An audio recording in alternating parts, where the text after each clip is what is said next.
You're scrolling through Instagram at 2 a.m., watching your friends post about their amazing internships, perfect relationships, and picture-perfect lives. Meanwhile, you can barely find the energy to get out of bed. You feel like you're drowning while everyone else is swimming effortlessly. If this sounds familiar, you're not alone. Depression among young adults has reached unprecedented levels. According to recent research, nearly 1 in 5 young adults aged 18 to 25 experience a major depressive episode each year. This isn't just feeling sad or having a bad day.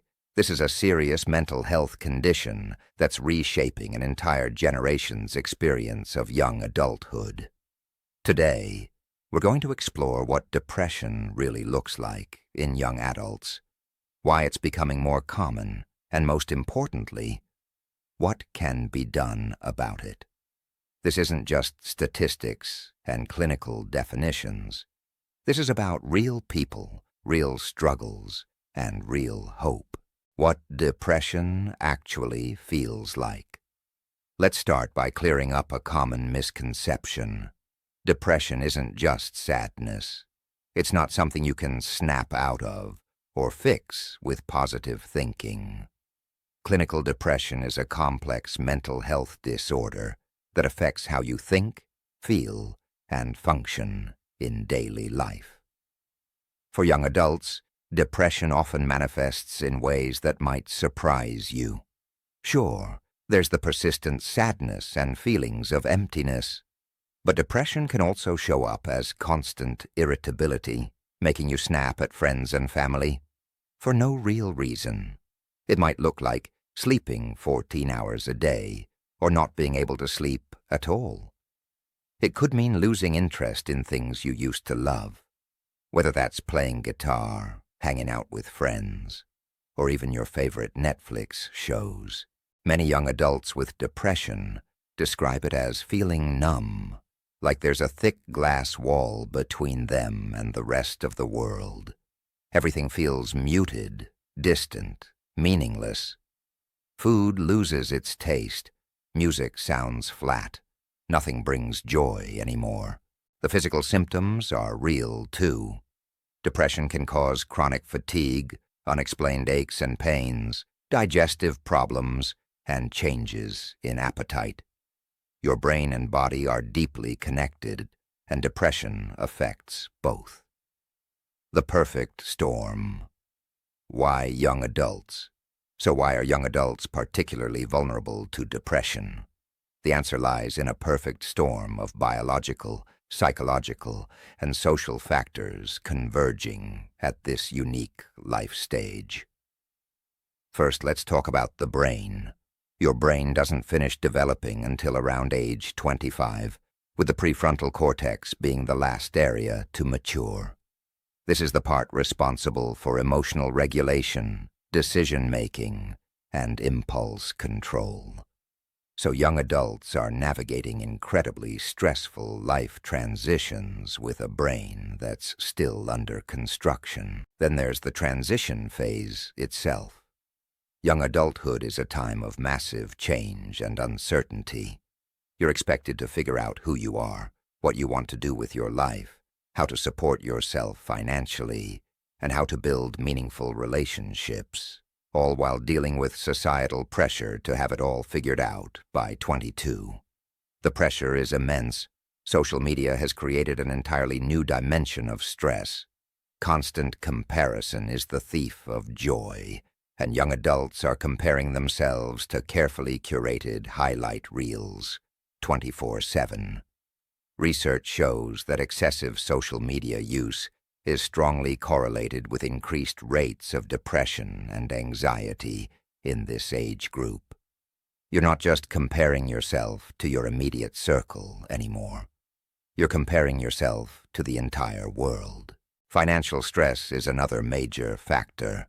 Many young adults are dealing with student loan debt, high living costs, and an uncertain job market.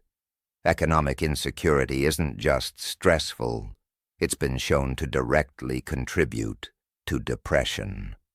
When you're worried about making rent or paying off loans, it's hard to focus on your mental health. Academic and career pressure also plays a huge role. The competition is fiercer than ever. Many young adults feel like they need to be exceptional just to be adequate. The fear of failure, of not living up to expectations, of disappointing parents or themselves, can be crushing. And let's not forget loneliness. Despite being the most connected generation, young adults report feeling more lonely than any other age group.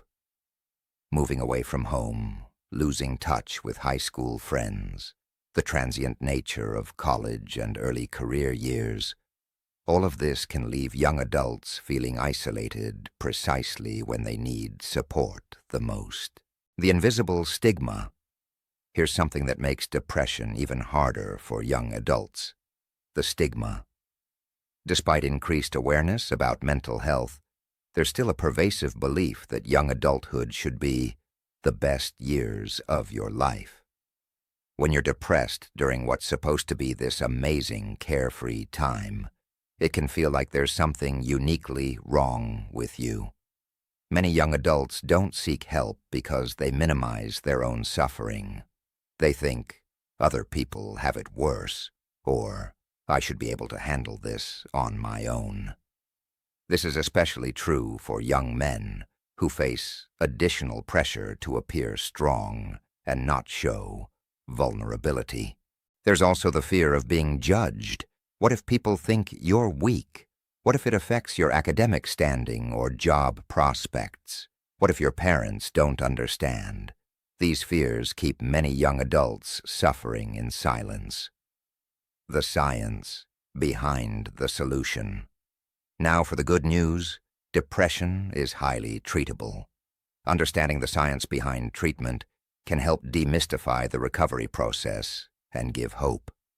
Depression involves chemical imbalances in the brain, particularly with neurotransmitters like serotonin, dopamine, and norepinephrine. But it's not just about chemicals.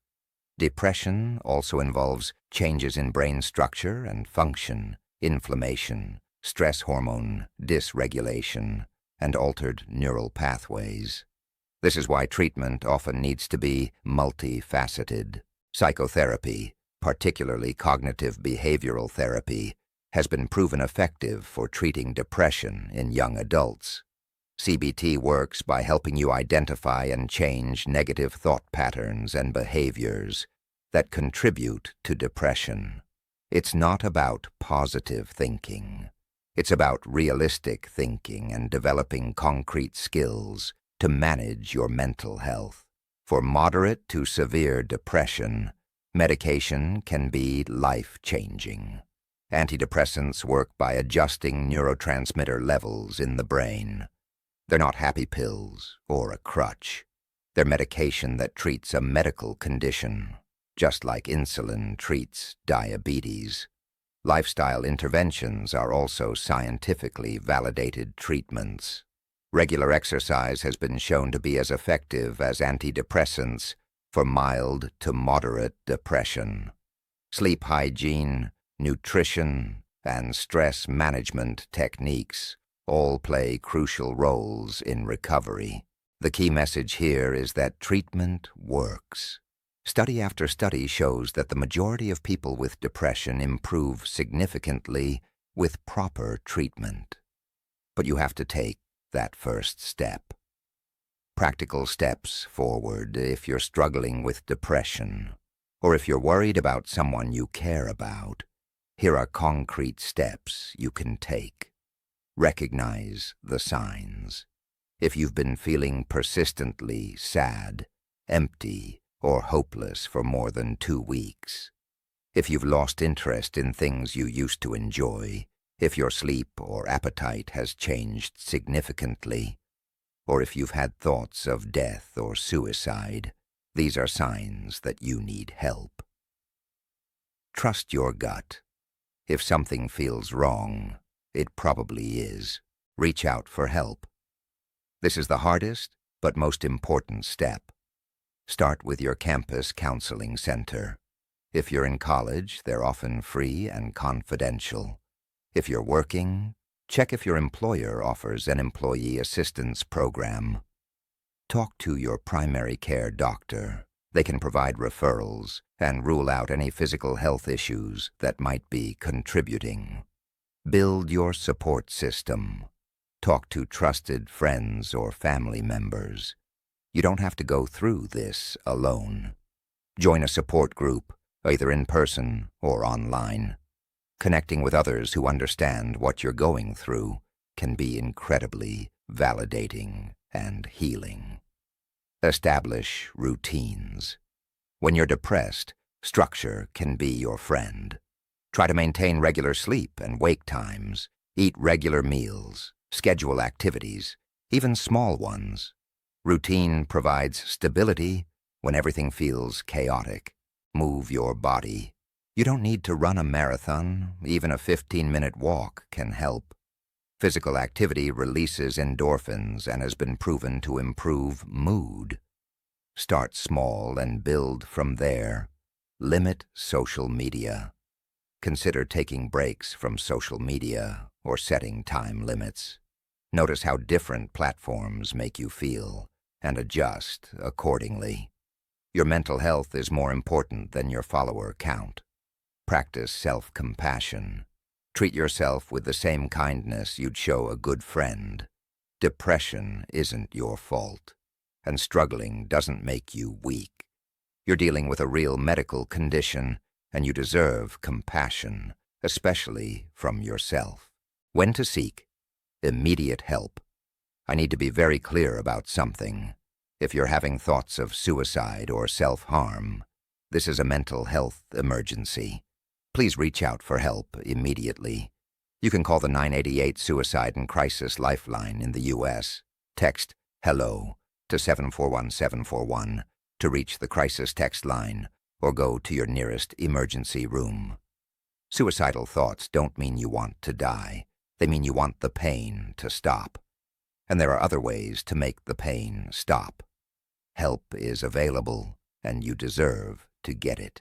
A message of hope. I want to end with this. If you're struggling with depression, please know that what you're feeling right now isn't permanent. Depression lies to you. It tells you that nothing will ever get better, that you're broken beyond repair, that you're alone. But these are lies. The truth is that depression is treatable. The truth is that millions of young adults have walked this path before you and have come out the other side. The truth is that you are worthy of help, support, and healing. Recovery isn't linear. There will be good days and bad days, but with proper treatment and support, the good days will start to outnumber the bad. Life can feel meaningful again. Joy can return. You can build a life that you don't want to escape from. Your mental health matters. Your struggle is valid, and you don't have to face this alone. Reaching out for help isn't a sign of weakness. It's a sign of strength and self-awareness. It's the first step toward reclaiming your life. Conclusion: moving forward together. Depression in young adults is a serious public health crisis, but it's one we can address. By understanding the unique challenges facing this generation, reducing stigma, improving access to mental health care, and supporting one another, we can make a real difference. If you take nothing else away from this, remember these 3 things. Depression is real. Depression is treatable. And you are not alone. Whether you're struggling yourself or supporting someone who is, know that every conversation about mental health, every act of reaching out, every moment of vulnerability and honesty, these all matter. They all contribute to a world where young adults can thrive, not just survive. Your story isn't over. In fact, it might just be beginning. And there is help, there is hope, and there is healing waiting for you. All you have to do is take that first brave step forward.